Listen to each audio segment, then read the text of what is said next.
ಹನುಮನು ಅಲ್ಲಿ ರಾಮನು ರಾಮನ ಉಸಿರೇ ಹನುಮ ಹರೀಶಾಂ ಲೋಕೈಮ ಪ್ರಜಾನಾಂ ಏತಾಂ ವಿಭೂತಿಂ ಯೋಗೈಂಚ ಮಮ ಯೋ ವೇತ್ತಿ ತತ್ವತಃ ತುಷ್ಯಂತಿ ಚ ರಮಂತಿ ಚ ತೇಷಾಂ ಸತತಯುಕ್ತಾನಾಂ ಭಜತಾಂ ಪ್ರೀತಿಪೂರ್ವಕಂ ದದಾಮಿ ಬುದ್ಧಿಯೋಗಂ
ಪ್ರಾರ್ಥನೆ ಗೀತೆಗಳನ್ನು ಆಲಿಸಿದ್ವಿ.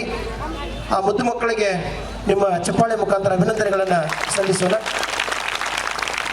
ಇವತ್ತಿನ 5ನೇ ದಿನದ ಕಾರ್ಯಕ್ರಮ ಶ್ರೀಕೃಷ್ಣ ಪೂಜಾ ಕಾರ್ಯಕ್ರಮವನ್ನು ಪೂಜ್ಯ ಶ್ರೀ ಡಾಕ್ಟರ್ BN ವಿಜಯೇಂದ್ರಾಚಾರ್ಯರು ಹಾಗೂ ಸಮಸ್ತ ಕುಟುಂಬದವರು ಪೂಜಾ ಸಮಾರಂಭವನ್ನು ನೆರವೇರಿಸಿದ್ದಾರೆ. ಈ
ತನ್ನ ಲೋಕ ಕೊಡುವನು ಕೃಷ್ಣ ಕೃಷ್ಣ ಕೃಷ್ಣ ಎಂದು ಮೂರು ಬಾರಿ ನೆನೆಯಿರೋ. ಆಗ್ತೀನಿ ಸುಖವಾಗಿರು ನೀನು, ಅದು ಇಷ್ಟ ಆಗಲ್ಲ. ಮನೆಯಲ್ಲಿ ಕೊನೆ ತನಕ ತಾಯಿ ತಂದೆನ ಇಟ್ಟುಕೊಂಡು ಮಗನಾದವನು ಅವಾಗವಾಗ ಅಮ್ಮ ಅಂತ ಅಕ್ಕರಿಂದ ಕರೆದ್ರೆ ಆ ತಾಯಿಗೆ ಹೊಟ್ಟೆ ತುಂಬದಂಗೆ ಆಗುತ್ತೋ ಇಲ್ಲ. ಹಾಗೆ ಜಗತ್ತಿನ ತಾಯಿಯಾದ ದೇವರು ಸಾವಿರ ಉಪಕ್ತಿವಲ್ಲ, ಹಾಗೆ ಕೃಷ್ಣ ಅಂತ ಹೇಳಿ ನಾನು ಸಂತೃಪ್ತನಾಗಿ ಆ ನಾಮ ಸಂಕೀರ್ತನೆಯಿಂದಲೇ ದೇವರು ಪ್ರಸನ್ನನಾಗಿ ಬಿಡ್ತಾನೆ. ದೇವರು ಅದಕ್ಕೆ ಅವನು ಏನು ಮಾಡಿದ, ಈ ಕಲಿಯುಗದ ಮಂದಿ ಚಾಡಿ ಕಾಡು ಕಾಲ ಕಳೀತಾ ಇಲ್ಲ. ಅವರು ಅದಕ್ಕೇನು ಮಾಡಬೇಕು, ಒಂದಷ್ಟು ತುಡುಗತನ ಮಾಡಬೇಕು, ತುಂಟಾಟತನ ಮಾಡಬೇಕು. ಎಲ್ಲರೂ ಆ ಗಲಾಟೆಗಳನ್ನು ಹೋಗಿ ಹೇಳ್ತಾರೆ. ಸುಮ್ಮನೆ ಕತೆ ಯಾರು ಹೇಳಂಗಿಲ್ಲ. ನಿಮಗೆ ಗೊತ್ತದ ಏನಂತಾರೆ, ಏನು ಅಂತ ಕೇಳಬೇಕು. ಅವ್ರ ಮನೆ ಆ ಹುಡುಗ ಇದ್ದಾನಲ್ಲ, ಆ ಪಕ್ಕದ ಮನೆ ಹುಡುಗಿನ ಹಾರಿಸ್ಕೊಂಡು ಹೋಗ್ಯಾನ ಅಂದ್ರೆ ಹೌದಾ 10 ಕಡೆ ಸುದ್ದಿ ಹೇಳ್ತಾರೆ. ನಿಮಗೇನು ಗೊತ್ತದೇನು, ಅಲ್ಲಿ ಆ ಹರೇ ಕೃಷ್ಣ ಸತ್ಸಂಗದವರು ದಿನ ಪ್ರಾರ್ಥನೆ ಮಾಡ್ತಾರೆ ಗೊತ್ತದ, ಅದೇನು ದೊಡ್ಡ ವಿಷಯ. ಅದಕ್ಕೆ ಯಾರಿಗೂ ಕ್ಯೂರಿಯಾಸಿಟಿ ಇಲ್ಲ. ಕ್ಯೂರಿಯಾಸಿಟಿ ಎಲ್ಲ ಏನ್ರಿ, ಅವ್ನು ತುಡುಗು ಮಾಡ್ಯಾನ, ಅವ್ನು ವ್ಯಭಿಚಾರ ಮಾಡ್ಯಾನ, ಇಲ್ಲಿ ತಾನೇ ಕುತೂಹಲ. ಅದಕ್ಕೆ ದೇವ್ರು ಹೇಳಿದ, ಆ ಕೆಲಸ ಇಲ್ಲ ನಾನೇ ಮಾಡ್ತೀನಿ, ಅದನ್ನ ನೀವು ವರ್ಣನೆ ಮಾಡ್ರಿ, ನಿಮಗೂ ಮೋಕ್ಷ ಕೊಡ್ತೀನಿ. ದೇವ್ರು ಕಳ್ಳ ಅನ್ರಿ, ದೇವರು ವ್ಯಭಿಚಾರ ಮಾಡ್ಯಾನ, ಎಲ್ಲ ದೇವ್ರಿಗೆ ಹೇಳ್ರಿ. ಯಾಕೆಂದ್ರೆ ಬೇಕಾದ್ರೆ ಅವನ ಪಾರದ ಚಿಹ್ನೆ ಎಲ್ಲ ಭೂಮಿಲಿ ಮೂಡಿತ್ತಂತೆ. ಅದರಲ್ಲಿ ಆ ಪಾರದ ಚಿಹ್ನೆಯಲ್ಲಿ ಶಂಖ ಚಕ್ರ ಗದಾ ಪದ್ಮ ಎಲ್ಲಾ ಮಂಗಳ ಚಿಹ್ನೆಗಳೆಲ್ಲ ಇತ್ತಂತೆ. ವಿಷ್ಣು ಪಾದ ಅದು. ಆ ವಿಷ್ಣು ಪಾದಕ್ಕೆ ತಲೆಯಲ್ಲಿ ಇಟ್ಟುಕೊಂಡ ಹಿಂದಿನಿಂದ ಓಡ್ತಿದ್ದಲ್ಲ, ಒಂದೊಂದೇ ಹೂವು ಆ ಪಾರದ ಮೇಲೆ ಬೀಳ್ತಾ ಇತ್ತಂತೆ. ಗೊತ್ತಿಲ್ಲದೆ ವಿಷ್ಣು ಪಾದ ಪೂಜೆ ಮಾಡಿ ಮೋಕ್ಷಕ್ಕೆ ಹೋದ್ಲಂತೆ. ಎಂಥ ಅದ್ಭುತ ದೇವರ ವ್ಯಾಪಾರ. ಆಮೇಲೆ ಅವಳು ಹೇಳಿದಂತೆ, ಈ ಭಜನಾ ಮಂಡಳಿಗೆ ನಾನು ರಿಸೈನ್ ಮಾಡ್ಲಿಕ್ಕೆ ಹತ್ತೀನಿ ಎಲ್ಲಂತ. ಯಾಕೆ, ಅವನನ್ನು ಹಿಡಿಯಕ್ಕೆ ಆಗಂಗಿಲ್ಲಪ್ಪ, ಮಹಾ ಕಠಿಣ ಅದ.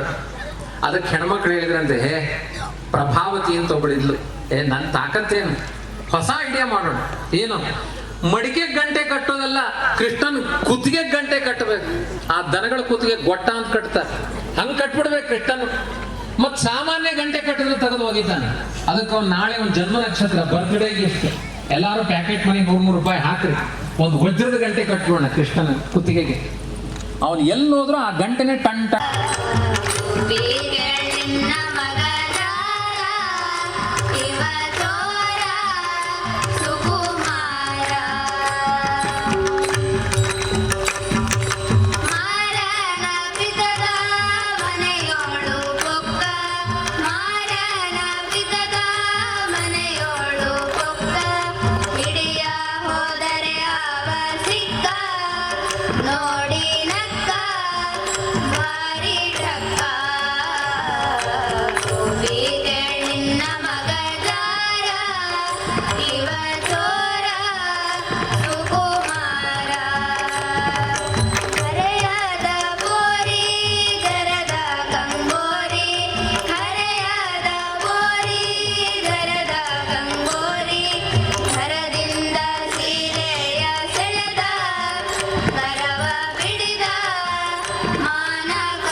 ಲಕ್ಷ್ಮೀ ನಾರಾಯಣ ಹುಲ್ಲು ಬೇಗ ಕಳ್ಳರ ಶ್ರೀ ನಲ್ಲ ಮಧ್ವ ವಲ್ಲಭ ಕೊಲ್ಲದಿದ್ದರೆ ನಿಲ್ಲಲವರು ಕಲಿಯುಗದ ಕಳ್ಳರು ಲಕ್ಷ್ಮೀ ನಾರಾಯಣ ಜಯ ಲಕ್ಷ್ಮೀ ನಾರಾಯಣ ಲಕ್ಷ್ಮೀ ನಾರಾಯಣ ಲಕ್ಷ್ಮೀ ನಾರಾಯಣ ಎಲ್ಲ ಕೂಡಿ ನಿನ್ನ ಪೂಜೆಗೆ ಕಲ್ಲು ಹಾಕುತ್ತಿದ್ದರು ಗಡ ಮಲ್ಲೇನವರ ಕೊಲೆಗಾರರ ಹಲ್ಲ ಕೀಳದೆ ನಿಲ್ಲರು ಲಕ್ಷ್ಮೀ ನಾರಾಯಣ ಜಯ ಲಕ್ಷ್ಮೀ ನಾರಾಯಣ ಲಕ್ಷ್ಮೀ ನಾರಾಯಣ ಲಕ್ಷ್ಮೀ ನಾರಾಯಣ ಒಳ್ಳೆ ಮಾತನಾಡಲವರು ಕೋಲಾಹಲವ ಪತ್ನಿ ವ್ರತಸ್ಥನಾದ ಸೀತೆಯನ್ನು ಮಾತ್ರ ಹೆಂಡತಿಯನ್ನಾಗೆ ಪಡೆದ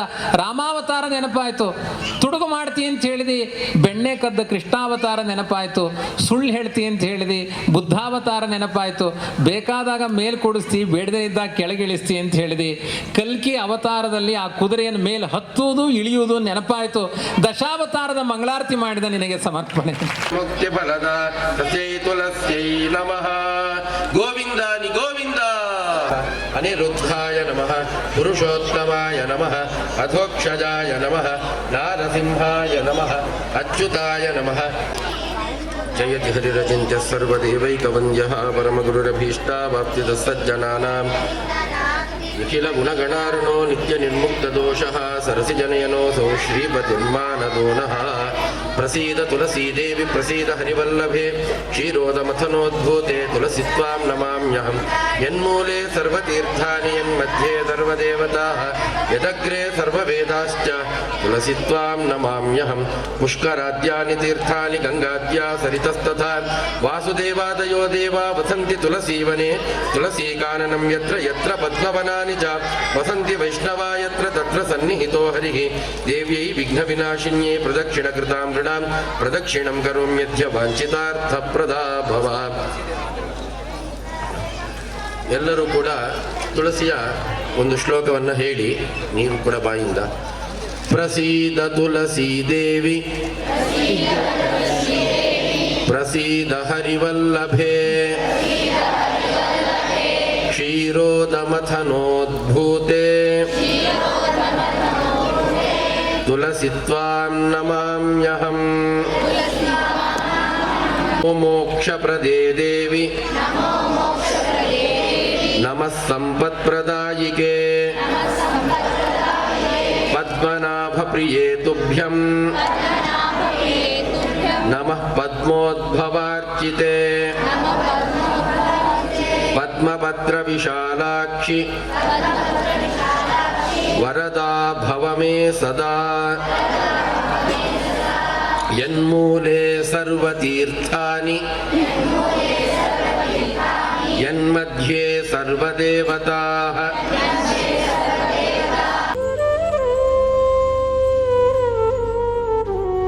ಕೃಷ್ಣ ಹರೇ ಕೃಷ್ಣ. ಹಿಂದೆ ಸೌಂಡ್ ಬರ್ತಾ ಇಲ್ಲ, ಯಾಕೋ ಮುಗ್ಧರಾಗಿ ಬಿಟ್ಟಿದ್ದೀರಿ ಈಗೆಲ್ಲ, ಹೌದಲ್ಲ? ಕೃಷ್ಣ ಪರಮಾತ್ಮನನ್ನ ಸ್ಮರಣೆ ಮಾಡಿಕೊಂಡು ಈ ನಾಡಿನ ಸರ್ವಸಂತ ಮಹಾತ್ಮರನ್ನ ಗುರುದೇವರನ್ನ ಸ್ಮರಣೆ ಮಾಡಿಕೊಂಡು ಕ್ಷೇತ್ರಾಧಿದೇವತೆ ಮಾಯಕ ತಾಯಿಯನ್ನು ಕೂಡ ಸ್ಮರಣೆ ಮಾಡಿಕೊಂಡು ಆ ತಾಯಿ ಅಡಿದಾವರಗಳಲ್ಲಿ ಅನಂತ ಕೋಟಿ ಭಕ್ತಿಪೂರ್ವಕ ಪ್ರಣಾಮಗಳನ್ನು ಸಲ್ಲಿಸ್ತಾ ಇವತ್ತು ಅದ್ಭುತವಾಗಿರತಕ್ಕಂತಹ ಚಿಂಚಲೆಯ ಪಟ್ಟಣದಲ್ಲಿ ಶ್ರೀಮದ್ ಭಾಗವತ ಸಪ್ತಾಹ ಕಾರ್ಯಕ್ರಮವನ್ನು ಹಮ್ಮಿಕೊಂಡು ಭಗವನ್ ಮಹಿಮೆ ಲೀಲಾ ವಿನೋದಗಳನ್ನು ಕೇಳುವಂತಹ ಸದವಕಾಶ. ಬಹುಶಃ ಭಾಗವತ ಕಥೆಯನ್ನ ಕೇಳುವಂತಹ ಶ್ರವಣ ಮಾಡುವಂತಹ ಒಂದು ಭಾಗ್ಯ ಅದು ಎಲ್ಲರಿಗೂ ಕೂಡ ಸಿಗೋದಿಲ್ಲ. ನಿಷ್ಕಾಮ ಪುಣ್ಯದ ಫಲ ಇದ್ದರೆ, ಭಗವಂತನ ಅನುಗ್ರಹ ಇದ್ದರೆ ಮಾತ್ರ ಶ್ರೀ ಭಾಗವತ್ ಲೀಲೆಗಳನ್ನ ನಮಗೆ ಶ್ರವಣ ಮಾಡಲಿಕ್ಕೆ ಸಾಧ್ಯವಾಗುತ್ತದೆ.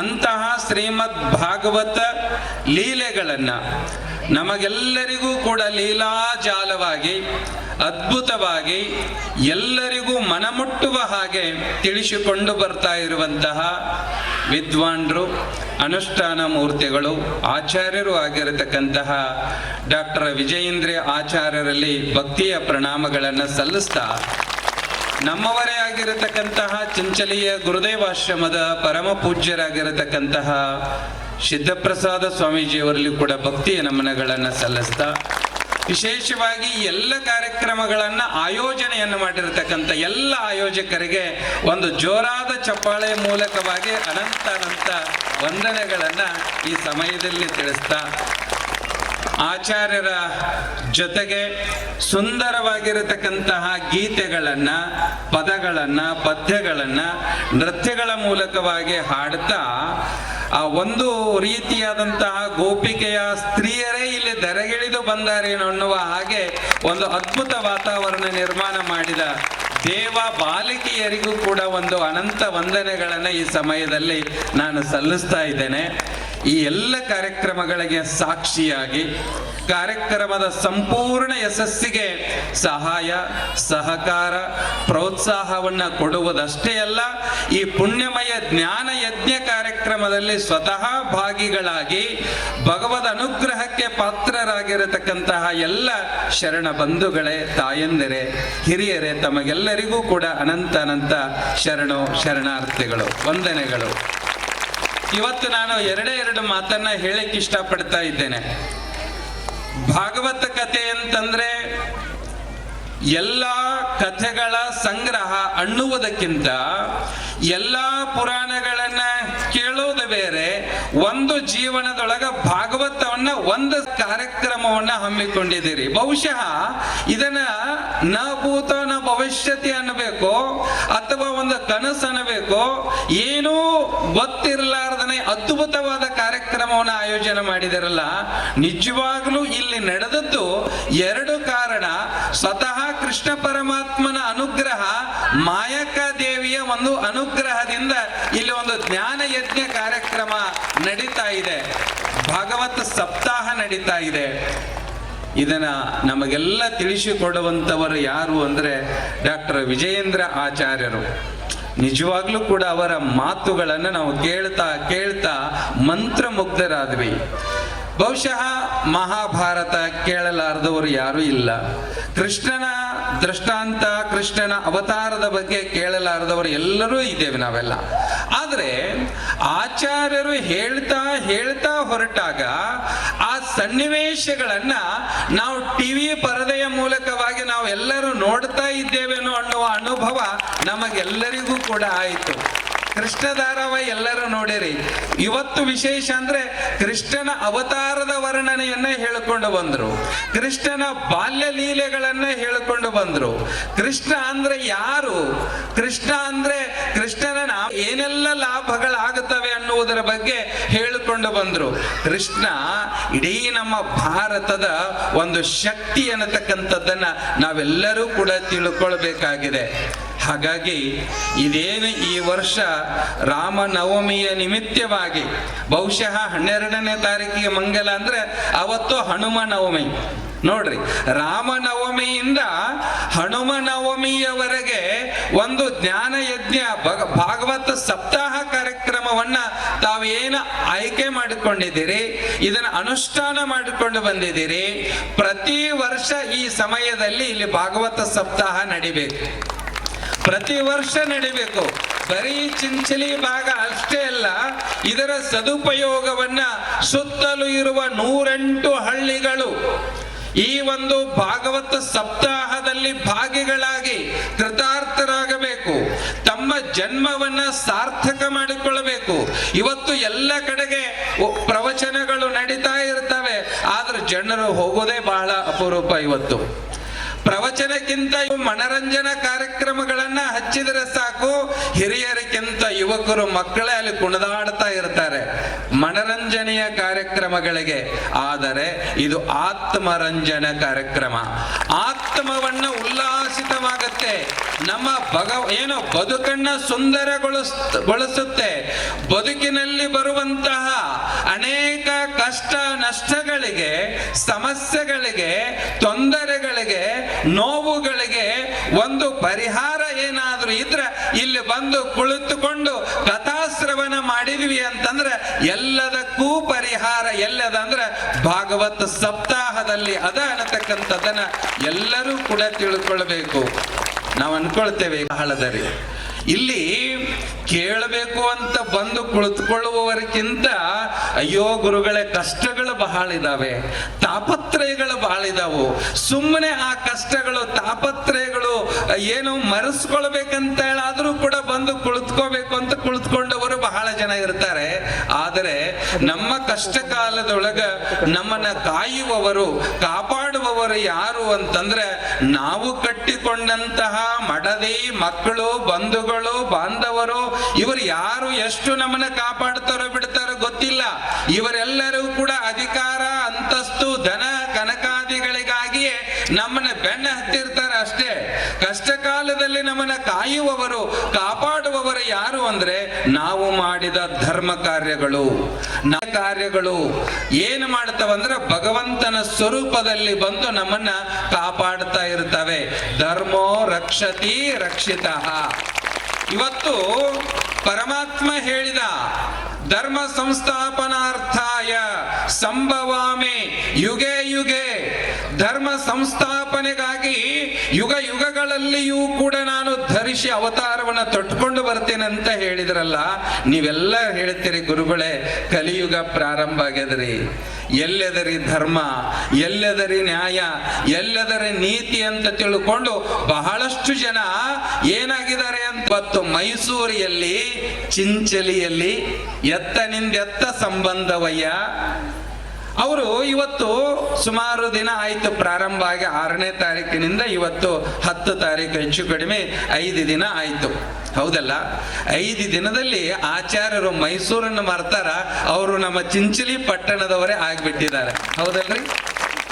ನನಗನಿಸ್ತದೆ ಅವರ ಮಕ್ಕಳು ಅವರ ಪರಿವಾರ ಎಲ್ಲರೂ ಇಲ್ಲೇ ಇದ್ದಾಗ ಅಲ್ಲಿ ಏನದ ನೆನೆಸೋದು, ಅಲ್ಲಿ ನೆನಪು ಮಾಡಿಕೊಳ್ಳೋದು ಏನದ ಮೈಸೂರಿನಲ್ಲಿ. ಒಬ್ಬ ಜ್ಞಾನಿಗಳು ಹೇಗಿರ್ತಾರೆ ಅಂದ್ರೆ ಎಲ್ಲೇ ಇದ್ರು ಜ್ಞಾನ ಸತ್ರ ಜ್ಞಾನ ಪ್ರವಾಹ, ಆ ಜ್ಞಾನಿಗಳು ಜ್ಞಾನ ಮುಮುಕ್ಷುಗಳು ಜಿಜ್ಞಾಸುಗಳು ಎಲ್ಲಿರುತ್ತಾರೋ ಅದೇ ಅವರ ಕೇಂದ್ರ ಸ್ಥಳ, ಅದೇ ಅವರ ವಾಸಸ್ಥಾನ. ಅವರಿಗೆ ಮತ್ತೊಂದು ಸ್ಥಳ, ಈ ಸ್ಥಳ ಬೇರೆ ಆ ಸ್ಥಳ ಬೇರೆ ಅಲ್ಲ. ಜ್ಞಾನ ಯಜ್ಞ ಕಾರ್ಯಕ್ರಮ ಎಲ್ಲಿ ನಡೀತದೋ ಅದೇ ಅವರ ಮೂಲ ಸ್ಥಾನ. ಅಂತಹ ಅಪರೂಪದ ಜ್ಞಾನಿಗಳನ್ನ ಇಲ್ಲಿ ಕರೆಸಿ ಅಪರೂಪದ ಭಾಗವತ ಕತೆ ನಮ್ಮ ಭಾಗದಲ್ಲಿ ಕೇಳುವಂತವ್ರು ಬಹಳ ಅಪರೂಪ ಆಚಾರ್ಯರೇ. ಇಲ್ಲಿ ವಿಶೇಷವಾಗಿ ಉಪನ್ಯಾಸಗಳು, ಪ್ರವಚನಗಳು, ಕೀರ್ತನೆಗಳು ನಡೀತಾ ಇರ್ತವೆ. ಆದರೆ ಭಾಗವತ ಕೀರ್ತನ, ಭಾಗವತ ಪ್ರವಚನ ನಡೀತಾ ಇರುವುದು ಮೊದಲನೇ ಸಾರಿ. ಏನು ಈ ವರ್ಷ ನೀವು ಆರಂಭ ಮಾಡಿದಿರಿ, ವಿಶ್ವವಸುನಾಮ ಸಂವತ್ಸರದಲ್ಲಿ ಏನು ಪ್ರಾರಂಭವಾಗಿದೆಯೋ ಈ ವಿಶ್ವ ಇರುವವರೆಗೂ ಈ ಕಾರ್ಯಕ್ರಮ ನಿರಂತರವಾಗಿ ಪ್ರತಿ ವರ್ಷ ನಡಿಬೇಕು ಅನ್ನುವುದು ನನ್ನದೊಂದು ಕಳಕಳಿಯ ಪ್ರಾರ್ಥನೆ. ಬಹುಶಃ ನಾನು ಕಾರ್ಯಕ್ರಮಗಳ ಒತ್ತಡದಲ್ಲಿ ಸುಮಾರು ಹೊರಗಡೆ ಇದ್ದೆ, ನಾನು ಇರಲಿಲ್ಲ ಆಶ್ರಮದಲ್ಲಿ.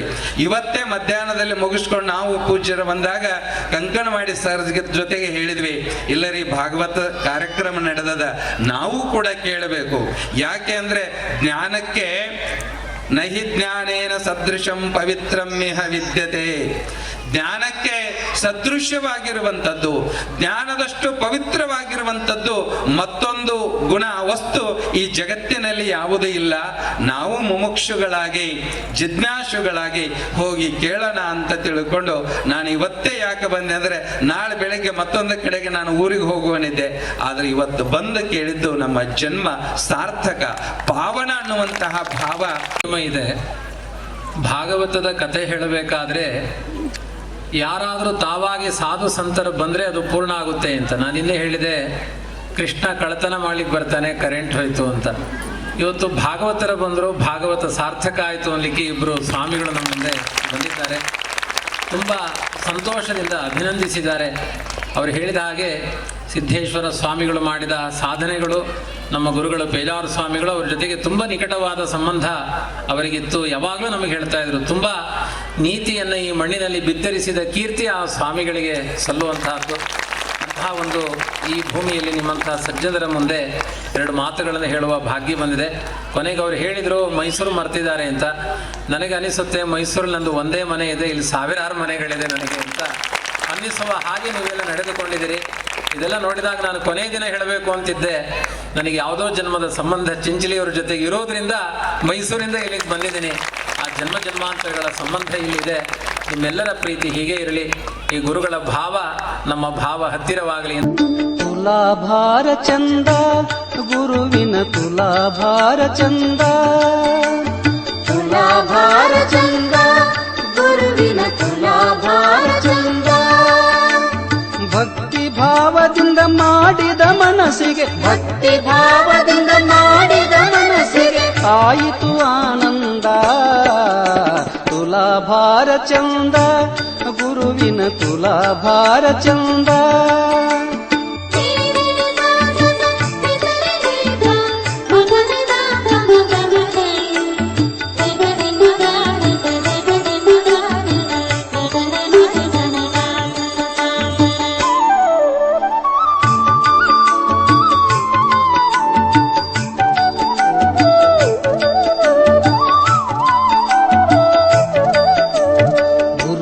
ಕೃಪೆಯಿಂದ ಭಕ್ತರು ಪಡೆದರು ಸಿರಿಯ ಸಂಪದವನ್ನ. ಗುರುವಿನ ಕೃಪೆಯಿಂದ ಭಕ್ತರು ಪಡೆದರು ಸಿರಿಯ ಸಂಪದವನ್ನ. ಗುರುವಿನ ಋಣವನ್ನು ತೀರಿಸಲಾಗದು, ಗುರುವಿನ ಋಣವನ್ನು ತೀರಿಸಲಾಗದು. ಅಳಿಲು ಸೇವೆ ಚಂದ, ತುಲಾಭಾರ ಚಂದ ಗುರುವಿನ ತುಲಾಭಾರ ಚಂದ.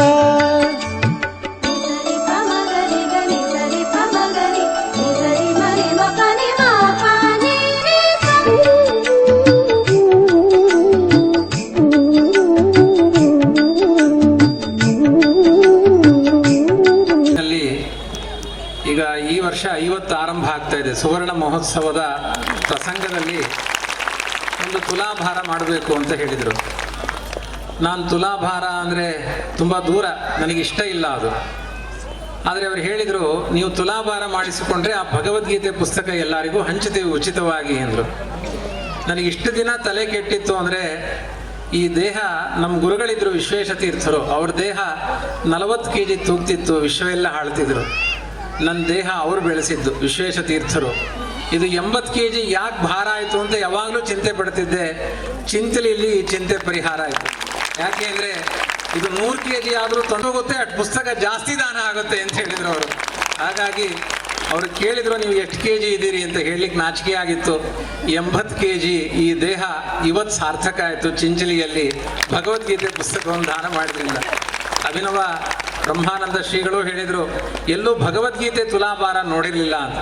ನಾನು ನೋಡಿರಲೂ ಇಲ್ಲ, ಅದನ್ನು ಅನುಭವಿಸೂ ಇರಲಿಲ್ಲ. ಈಗ ಅನುಭವ ದೃಶ್ಯ ಎರಡೂ ನನ್ನ ಪಾಲಿಗೆ ನೀಡಿದ ಸಜ್ಜನರಿಗೆಲ್ಲ ನನ್ನ ಕೃತಜ್ಞತೆ ಹೇಳಿದ